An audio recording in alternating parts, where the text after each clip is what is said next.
Good morning बच्चों। Gyan Bharati Hindi high school standard 11 subject eco lesson number 6 बाजार, जिसे इंग्लिश में हम कहते हैं मार्केट। तो सबसे पहले हम किसके बारे में पढ़ेंगे? तो प्रस्तावना, ठीक है, जिसे इंग्लिश में कहा गया इंट्रोडक्शन। सामान्य रूप से जिस स्थान पर वस्तु या सेवा का क्रय विक्रय होता है उसे हम क्या कहेंगे? बाजार। क्रय विक्रय का मतलब क्या हो? वस्तु को खरीदना या बेचना। परंतु बाजार के बारे में ख्याल एक भौगोलिक विस्तार तक मर्यादित होता है, जबकि अर्थशास्त्र में बाजार का ख्याल क्या है? विस्तृत है, बड़ा है, जो अर्थ में लिया जाता है। अब हम देखेंगे सबसे पहले कि बाजार का अर्थ, मीनिंग ऑफ मार्केट। अर्थव्यवस्था और अर्थशास्त्र में वस्तु या सेवा का क्रय करना मतलब वस्तु को खरीदना, बेचना। क्रेता मतलब वस्तु खरीदने वाले, वस्तु बेचने वाले प्रत्यक्ष या परोक्ष रूप से एक दूसरे के संपर्क में आते हैं, तो ऐसी व्यवस्था को क्या कहेंगे? बाजार, ठीक है। और प्रोफेसर शम्यू लशन ने क्या कहा है कि बाजार एक ऐसी कार्यप्रणाली है जहाँ पर बेचने वाला, खरीदने वाला वस्तु या सेवा की कीमत, जत्था या भंडार में निश्चित उद्देश्य के एक दूसरे के संपर्क में आते हैं। अब देखो बाजार के लक्षण। वास्तव में बाजार विशिष्ट लक्षणों वाला होता है। उसमें कुछ महत्वपूर्ण लक्षण हैं। तो पहला है क्रेता और विक्रेता। बाजार में वस्तु या सेवा को खरीदने वाला कौन होता है? या खरीदने वाला होगा या बेचने वाला। ये दोनों लोगों की आवश्यकता अधिक होती है और दोनों के निजी अपने अपने उद्देश्य होते हैं। उसे क्या कहते हैं? क्रय या विक्रय की प्रक्रिया कहते हैं। विक्रेता वस्तु बेचने वाला, लाभ अधिकतम करने का उद्देश्य क्रेता के द्वारा वस्तु में से प्राप्त संतोष अधिकतम करने हेतु ये प्रक्रिया जन्म लेती है। बेचने वाला ये सोचता है लाभ प्राप्त हो, क्रेता वाला मतलब उसको वस्तु में संतुष्टि प्राप्त हुई। अब नेक्स्ट है वस्तु और सेवाएं। बाजार में मांगी गई, विक्रय की गई वस्तु या सेवा होना आवश्यक है। बाजार में उत्पादक विक्रेता अपना मुनाफा मतलब कि लाभ महत्तम करने के उद्देश्य से वस्तु या सेवा का विभिन्न स्वरूप में प्रस्तुत करते हैं। वस्तु तथा सेवा को प्रति क्रेता आकर्षित करने का प्रयास करते हैं, जबकि क्रेता वस्तु या सेवाओं के उपभोग में से संतोष प्राप्त करते हैं। इसी वस्तु सेवाओं का आदर्श या संयोजन से खरीदते हैं। नेक्स्ट है संपर्क। संपर्क का मतलब होता है सामने वाले से संपर्क में आना, जुड़ना। बाजार में वस्तु या सेवा क्रेता विक्रेता एक दूसरे के संपर्क में आते हैं, चाहे वो प्रत्यक्ष या परोक्ष रूप से, ठीक है। निम्न प्रकार के संपर्क में करते हैं। इसमें पहला पॉइंट है टेली शॉपिंग। इसमें क्या होता है? वस्तु या सेवाओं की जांच करके टेलीफोन द्वारा हम वस्तु को क्या करते हैं? सेवा के खरीदने का आदेश देते हैं। दूसरा हुआ ऑनलाइन शॉपिंग। आज के आधुनिक समय में हम लोगों को पता है, हमारे घर में बड़े होंगे वो लोग क्या करते होंगे? ऑनलाइन शॉपिंग करते होंगे।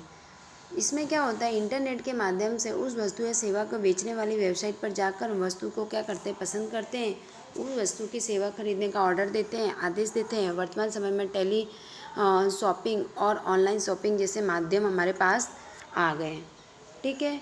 अब देखो तीसरा है ऑनलाइन शॉपिंग। तो इसमें इंटरनेट के माध्यम से उस वस्तु या बेचने वाले वेबसाइट पर जाकर वस्तु या सेवा को पसंद करते हैं, उस वस्तु या सेवा को खरीदने का ऑर्डर देते हैं। इस प्रकार वर्तमान समय में टेली शॉपिंग, ऑनलाइन शॉपिंग जैसे माध्यम हमारे पास आ गए, जिसमें क्रेता विक्रेता एक दूसरे के प्रत्यक्ष रूप में या परोक्ष रूप में एक दूसरे के संपर्क में आते हैं और वस्तु को खरीदते हैं। नेक्स्ट है कीमत, जिसे इंग्लिश में कहते हैं प्राइस। बाजार में निश्चित समय पर किसी एक वस्तु या सेवा की कीमत निश्चित होनी चाहिए। बाजार में वस्तु या सेवा की कीमत वस्तु या सेवा की मांग एवं पूर्ति द्वारा निश्चित होती है, जिसके अनुसार बाजार में वस्तु या सेवा की कीमत वस्तु या सेवा के क्रेता की मांग एवं विक्रेता के द्वारा दी गई आपूर्ति द्वारा निश्चित होती है। नेक्स्ट है बाजार स्थिति से संबंधित जानकारी। बाजार स्थिति से संबंधित जानकारी वस्तु के क्रेता विक्रेता को होना आवश्यक है। बाजार में मुद्रास्फीति अथवा मंदी का दौर है। मुद्रास्फीति का मतलब होता है भाव वृद्धि। कोई प्राकृतिक परेशानी आ जाए या मानव सर्जित हो, ऐसे संयोगों में विक्रेता उत्पादन, विक्रय या खरीदी का समय उचित समय पर जत्था को ध्यान में रखकर निर्णय लिया जाता है, जिसे कहेंगे बाजार की स्थिति से संबंधित जानकारी। नेक्स्ट पॉइंट है हमारा कि बाजार का वर्गीकरण। तो बाजार के वर्गीकरण में तो अर्थशास्त्री बाजार का वर्गीकरण अलग अलग मापदंडों के आधार पर निश्चित किया जाता है। यहाँ पर स्थान आधारित बाजार, समय आधारित बाजार, वस्तु के स्वरूप आधारित बाजार, जत्था, नियंत्रण आधारित बाजार एवं स्पर्धा आधारित बाजार बाजारों में विभिन्न प्रकार द्वारा हम समझ सकते हैं। इसके 3 प्रकार है। पहला है स्थान आधारित, तो स्थान आधारित में भौगोलिक विस्तार के आधार पर विभाजित किया जाता है।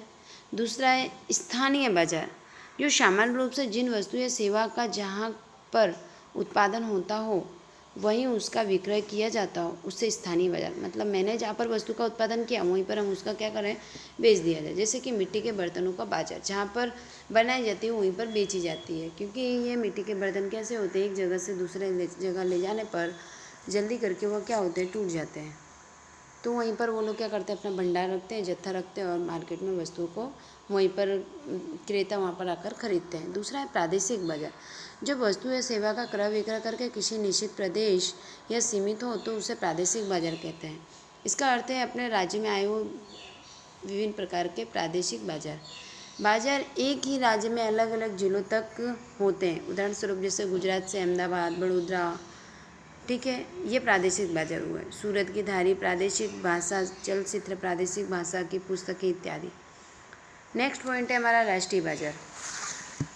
राष्ट्रीय बाजार जब वस्तु या सेवा का संपूर्ण राष्ट्र खरीदी बेची जा सकती है, इसे राष्ट्रीय बाजार कहते हैं। जैसे कि देश के विविध राज्यों में फैले, जैसे डेयरी प्रोडक्ट, साड़ी का बाजार, हिंदी भाषा के उपन्यास इत्यादि।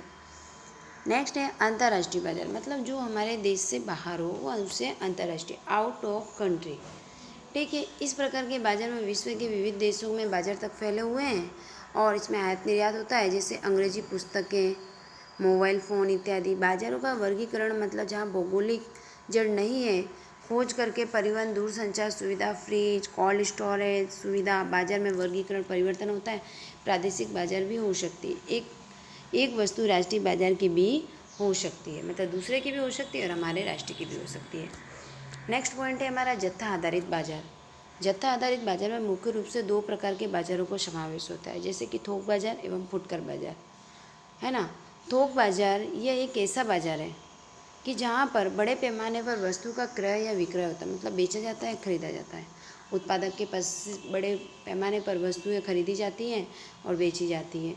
फुटकर विक्रेता एवं छोटे व्यापारी क्रेता बनते हैं, वस्तु को खरीदते हैं। उत्पादक ग्राहक के बीच एक महत्वपूर्ण क्या बनती है, कड़ी बनती है, जैसे कि अनाज का थोक बाजार। नेक्स्ट पॉइंट है हमारा फुटकर बाजार। फुटकर बाजार में वस्तु का क्रय विक्रय छोटे पैमाने पर होता है और फुटकर बाजार में व्यापारी भी एक महत्वपूर्ण कड़ी बनकर ग्राहकों तक वस्तु को पहुंचाता है। थोक बाजार में बड़े पैमाने पर वस्तु खरीद कर छोटे छोटे जत्थे में वस्तुओं को बेचते हैं। फुटकर बाजार में व्यापारी या विक्रेता, जो वस्तु बेचने वाला, वस्तु का पुनः विक्रय करते हैं, ग्राहक को उनकी आवश्यकता से वस्तुओं या सेवा तक पहुंचाया जाता है। नेक्स्ट पॉइंट है स्पर्धा आधारित बाजार। तो स्पर्धा आधारित बाजार में बताया कि सामान्य रूप से स्पर्धा आधारित बाजार को क्रेता विक्रेता की संख्या के अनुसार वर्गीकृत किया जाता है, जिसमें मुख्य रूप से महत्वपूर्ण है। तो इसमें देखो चार्ट में, तो बाजार का वर्गीकरण है, पहले में पूर्ण स्पर्धा है, दूसरे में अपूर्ण स्पर्धा है। तो सबसे पहले हम पूर्ण स्पर्धा के बारे में पढ़ेंगे, ठीक है। पूर्ण स्पर्धा में परफेक्ट कंपटीशन, पूर्ण स्पर्धा में वाला बाजार एक ऐसा बाजार है जिसे आदर्श बाजार कहा गया है। ये सैद्धांतिक रूप से बना हुआ है। जैसे कि कृषि क्षेत्र में अतिरिक्त पूर्ण स्पर्धा के लक्षण सौभाग्य से देखने को मिलते हैं, क्योंकि उस क्षेत्र में किसी भी प्रकार का कंपटीशन नहीं होता। क्योंकि पूर्ण स्पर्धा वाले बाजार में क्या होता है, सभी शर्तें एक साथ भाग्य से देखने को मिलती है। इकोनॉमिक में पूर्ण स्पर्धा वाले बाजार में अत्यंत महत्वपूर्ण माना गया है, क्योंकि अध्ययन के आधार पर बाजार अधिकतम क्या होती है, विशेषताएं होती है, विविध प्रकार की शर्त होती है जिसे हमें समझना आवश्यक होता है। तो इसकी परिभाषा है जिससे अलग अलग अर्थशास्त्री ने दिया है। तो श्रीमती जॉन रॉबिन्स के मतानुसार कि पूर्ण स्पर्धा वाला बाजार अस्तित्व में आती है जहाँ पर उत्पादक की उत्पादित वस्तु है, मतलब जो प्रोडक्ट चाहिए तैयार करने वाला वो और जो वस्तु तैयार की है वह, मांग संपूर्ण मूल्य सापेक्ष होती है।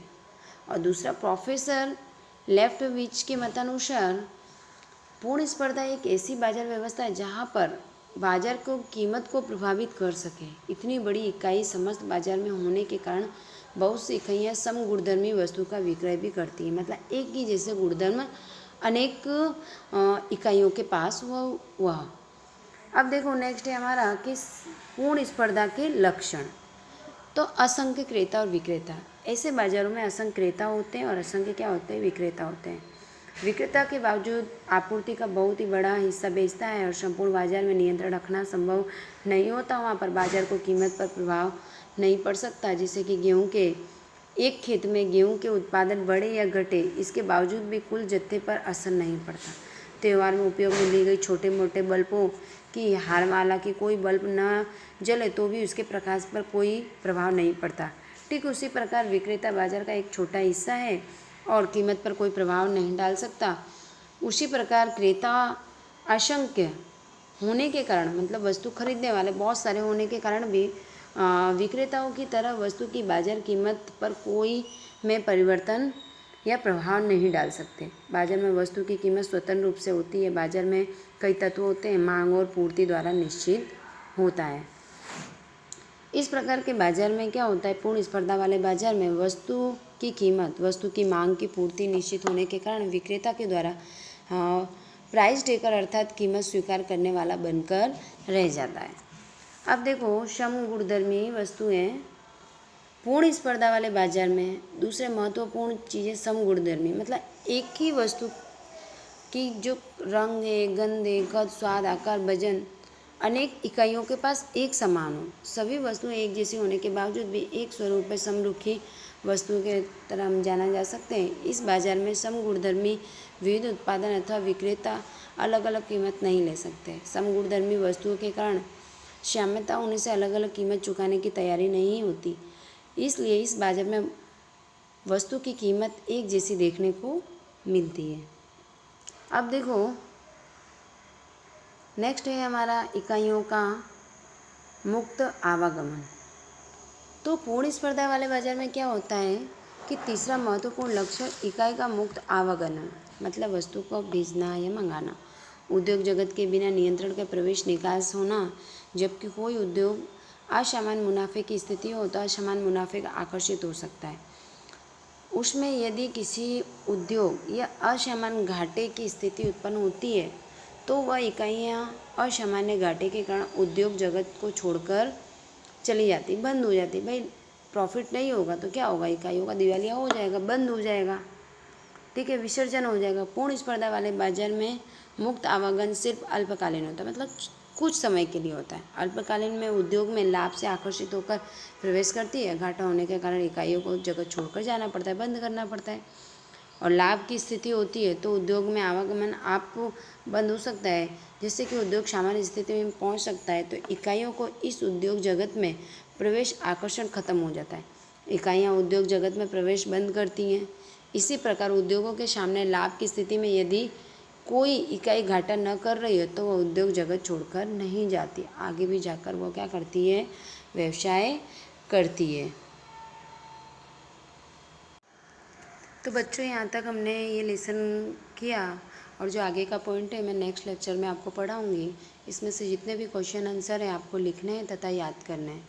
Okay, thank you. मेरे चैनल को लाइक करो, सब्सक्राइब करो। आगे वाला पॉइंट मैं नेक्स्ट लेक्चर में आपको पढ़ाऊँगी।